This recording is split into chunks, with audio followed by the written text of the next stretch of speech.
अस्सलामु अलैकुम वरहमतुल्लाहि वबरकातुहू। उम्मीद है कि आप सब ठीक होंगे। पहले लेक्चर में हमने कुरान का इंट्रोडक्शन दिया था। दूसरी बात हमने ये बोली थी कि तजवीद पढ़ना क्यों ज़रूरी है। तीसरा जो मैंने पढ़ाया था वो मैंने बोला था कि गले के 3 हिस्सों का नाम क्या है। अगर आपने नहीं देखा है, आप पहले लेक्चर में जाके वो 3 हिस्से देख के दूसरे लेक्चर में आ सकते हैं। ठीक है जी। आज हम दांतों के नाम याद करेंगे और जो हमारे मुंह में अलग अलग हिस्से हैं, ठीक है, मुंह के अलग अलग हिस्से हैं, उनका नाम भी याद करेंगे। सबसे पहले आपको मैं बता दूं, इस टॉपिक में जाने से पहले, कि हमारे जो दांत है, अगर हम अपने मुंह की तरफ देखें, हमारे जो मुंह में दांत है, उन दांतों के जो चार चार सेट्स होते हैं, जैसे कि मैं आपको समझा दूं, आपको समझ आएगा। देखिए, अगर मैं यहाँ से नुकीले दांत की बात करूँ, अगर हम ऊपर से देखिए, ये राइट साइड से भी है, लेफ़्ट साइड से है, और इसी के स्ट्रेट अगर हम नीचे देखें तो ये नुकीले दांत आ जाते हैं। तो इसका मतलब है कि अल्लाह ताला ने हमें चार चार दांत आइडेंटिकल दिए होते हैं। मैं यहाँ पे बना दूंगा, आपके लिए बहुत ईजी रहेगा याद करना। ठीक है जी। तो सबसे पहले मैं आगे वाले जो फ्रंट बिग टीथ होते हैं, ऐसे जो होते हैं, ठीक है जी, और नीचे से भी ये 2 दांत होते हैं ऐसे। ठीक है जी। ये ऊपर वाले 2 दांत, ये वाले 2 दांत, और नीचे वाले 2 दांत। ठीक है जी। इन चारों को हम कहते हैं सनाया। क्या कहते हैं? सनाया। मैं यहाँ पे लिखता हूँ ताकि आपको याद रहे, सनाया। ठीक है। लेकिन जो ऊपर वाले 2 दांत है, इनका अलग नाम है, और नीचे वाले जो 2 दांत है, इनका अलग नाम है, लेकिन चारों को हम कलेक्टिवली कहते हैं सनाया। मैं ऊपर नंबरिंग देता हूं ताकि आपको समझने में आसानी हो जाएगी। देखिए, ऊपर वाले जो 2 दांत हैं, इनको हम नंबरिंग दे देंगे 1, ठीक है, और नीचे से हम नाम लिखेंगे, 1 का नाम लिखेंगे यहाँ पे सनाया। हाँ जी, मेरे साथ रिपीट करेंगे आप ताकि इजी रहेगा। इनको बोलते हैं सनाया उलिया। क्या बोलते हैं? सनाया उलिया। ठीक है। उसके बाद जो नीचे वाले 2 दांत, इसके सीधे में नीचे जो 2 दांत है, उनको हम बोलते हैं सनाया सुफला। क्या बोलते हैं? सनाया सुफला। यहाँ पे हम 2 नंबरिंग देंगे क्योंकि ताकि आपको पहचानना इजी रहेगा। यहाँ पे मैं लिखूंगा सनाया सुफला। ठीक है जी। सनाया उलिया और सनाया सुफला। ठीक है जी। उसके बाद अगर आप देखेंगे, इसके साइड में यहाँ से भी और नीचे वाले 2 दांत के इस साइड से भी, इस साइड से भी, ये 4 दांत आते हैं। और इन 4 दांतों को हम क्या नाम देते हैं? देखिए, उसके बाद अगर मैं यहाँ से और एक दांत बनाऊं और यहाँ से और एक दांत बनाऊं, नीचे से भी, राइट और लेफ्ट साइड से। ठीक है जी। अब अगर मैं इनका नाम दे दूं, पहले हम इनको कोडिंग देते हैं, 3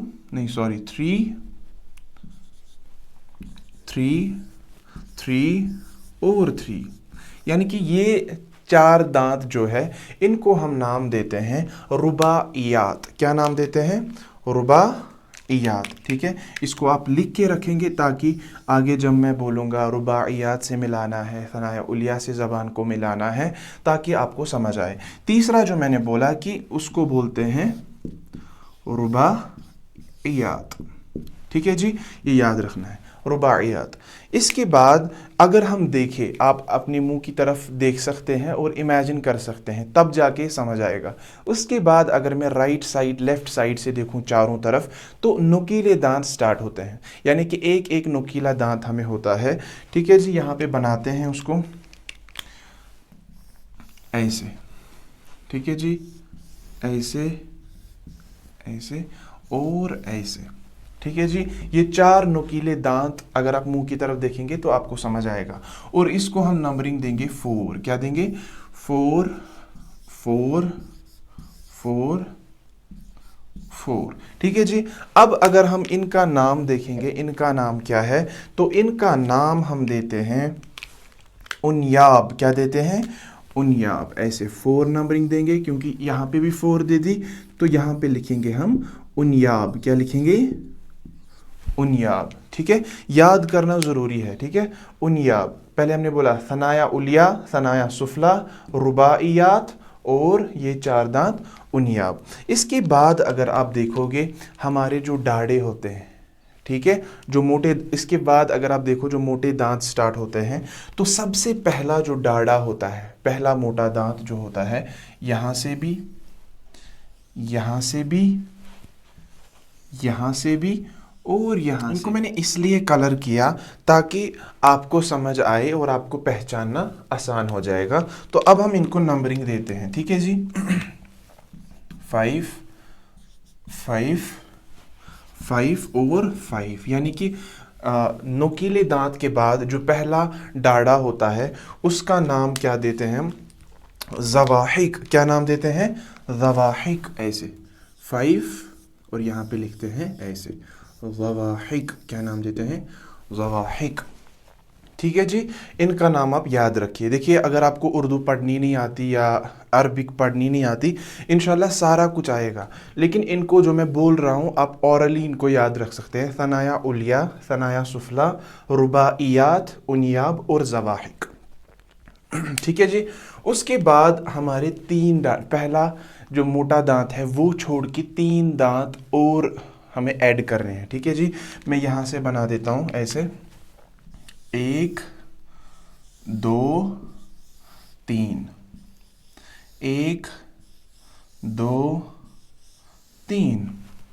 यहाँ से भी बनाते हैं 1 2 3, 1 2 3। ठीक है जी, ये कितने आते हैं? 12। यानी कि यहाँ से भी पहला मोटा दांत छोड़ के 3, यहाँ से भी पहला मोटा दांत छोड़ के 3, यहाँ से भी पहला मोटा दांत छोड़ के 3 और यहाँ से भी पहला मोटा दांत छोड़ के 3। इनको हम एक ही नंबरिंग देते हैं क्योंकि इन 12 दांतों का एक ही नाम है, तो इनको हम सबको 6 नेम देंगे। क्या देंगे? 6 6 6 6 6। यहाँ से भी ठीक है जी, यहाँ से भी देंगे 6 नेम क्योंकि इनका एक ही नाम है। ठीक है जी, और 6 का नाम हम यहाँ से लिखेंगे 6 का, इनको बोलते हैं हम तवाहिन। क्या बोलते हैं? तवाहिन।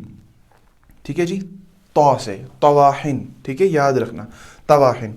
उसके बाद अगर आप देखोगे कि हमारे जो दांत लास्ट वाले 4 दांत होते हैं जो हमारे अडल्ट एज के बाद आते हैं, तो एक मोटा दांत जो हमारे अडल्ट एज के बाद आता है, अगर आप साइंस स्टूडेंट होंगे तो आपको ये चीज़ पता होगी कि एक दांत अडल्ट एज के बाद आता है तो उसको हम 7 नंबरिंग देंगे। ठीक है, यहाँ से भी 7 और यहाँ से भी 7, ये हमारा लास्ट दांत है। ठीक है जी, और 7 का नाम हम यहाँ से लिखेंगे नवाजिज। क्या लिखेंगे? नवाजिज। रिपीट करेंगे जल्दी जल्दी ताकि आपको, मैं जितनी बार बोलूँगा आपको रिपीट करना है। मैंने पिछली बार भी बोला कि बेहतर है कि आप एक छोटी सी नोटबुक रखें और इनको लिख के रखें। पहले मैंने बोला ऊपर वाले बड़े दांत सनाया उलिया, फिर नीचे वाले बड़े दांत सनाया सुफला, उसके बाद ऐसे ही दांत लेकिन उससे छोटे होते हैं चारों तरफ, उसको बोलते हैं रुबाइयात।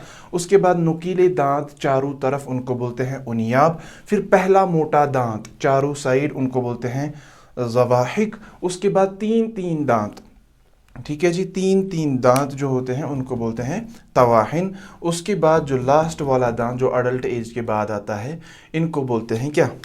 नवाजिज। और नॉलेज के लिए मैं बता दूं कि जो डाढ़े होते हैं, ये मोटे दांत जो होते हैं, ये वाले दांत जो होते हैं, इनको अरबिक में क्या बोलते हैं?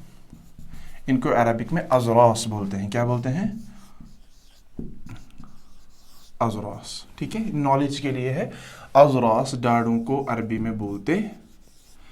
ठीक है जी, ये था हमारे दांतों के नाम। उम्मीद है कि आपको ये चीज़ समझ आई होगी। अगर आपको स्क्रीनशॉट भी लेना होगा आप ले सकते हैं, मैं साइड में जाता हूँ ताकि आप अगर बाद में इसको पढ़ सकते हैं तो आप इनको अच्छे से याद कर सकते हैं। अब आज और एक टॉपिक है जो हम कवर करेंगे और वो है ज़बान के अलग अलग हिस्से। ठीक है जी, अब अगर मैं आज देखूँ तो ऐसे हमारी ज़बान होती है, टंग होती है। ठीक है जी, ऐसे हमारी ज़बान होती है और ये ऐसे ज़बान होती है ना।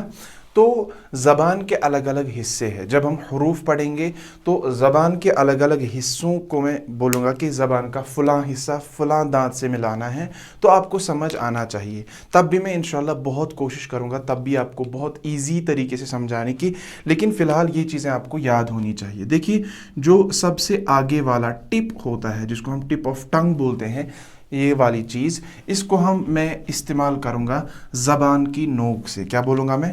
ज़बान की नोक। ये उर्दू ही है, आपको बस समझना है, ज़बान की नोक। ठीक है जी। उसके बाद जो ये साइड वाली चीज़ें हैं, जो ये पहले तो ज़बान की नोक जो टिप है, उसके बाद जो बाउंड्रीज़ है, साइडों वाली बाउंड्रीज़ जो टंग की ज़बान की होती है, ऐसे। ठीक है जी, ऐसे जो ये चीज़ होती है ना, ये चीज़, ठीक है जी, इसको हम बोलते हैं ज़बान की लौ। क्या बोलते हैं? ज़बान की लौ। उसके बाद जो ज़बान की लौ, ठीक है जी, उसके बाद जो बीच वाला हिस्सा होता है, ये रिमेनिंग पार्ट जो होता है, ये वाली चीज़, ठीक है, ये वाली चीज़, इसको हम बोलते हैं ज़बान का बीच वाला हिस्सा। ये तो मतलब अंडरस्टूड है कि ज़बान का बीच वाला हिस्सा ही है। यानी कि मैंने इसलिए ये चीज़ बता दी ताकि जब मैं हरूफ पढ़ाऊँ आपको समझ आना चाहिए कि मैं किस पार्ट की बात कर रहा हूँ। ठीक है जी। तो ये क्या है फिर? ये फिर ज़बान का आखिरी वाला हिस्सा है। ठीक है जी, बस ये था आज का लेक्चर। ठीक है, तो उम्मीद है कि आप इनको अच्छे से पढ़ेंगे ताकि जब मैं आगे जाके हुरूफ पढ़ाऊँगा तो तब आपको बहुत इजी रहेगा। ठीक है जी, इसको भी आप थोड़ा सा ये कर सकते हैं। ठीक, तो ये था आज का लेक्चर। इंशाल्लाह अगले लेक्चर में हम हुरूफ स्टार्ट करेंगे और हुरूफ का अलग अलग हुरूफ के अलग अलग मखरज इंशाल्लाह पढ़ना स्टार्ट करेंगे। तो इसको आप स्क्रीनशॉट ले सकते हैं या आप लिख भी सकते हैं साथ साथ। अगले लेक्चर में हम इंशाल्लाह हुरूफ स्टार्ट करेंगे, हुरूफ के मखरज स्टार्ट करेंगे कि कौन सा हुरूफ कैसे निकलता है, किस हुरूफ में क्या फ़र्क है। इंशाल्लाह अगले लेक्चर में स्टार्ट करेंगे। तब तक दीजिए इजाज़त। अस्सलामु अलैकुम व रहमतुल्लाहि व बरकातहू।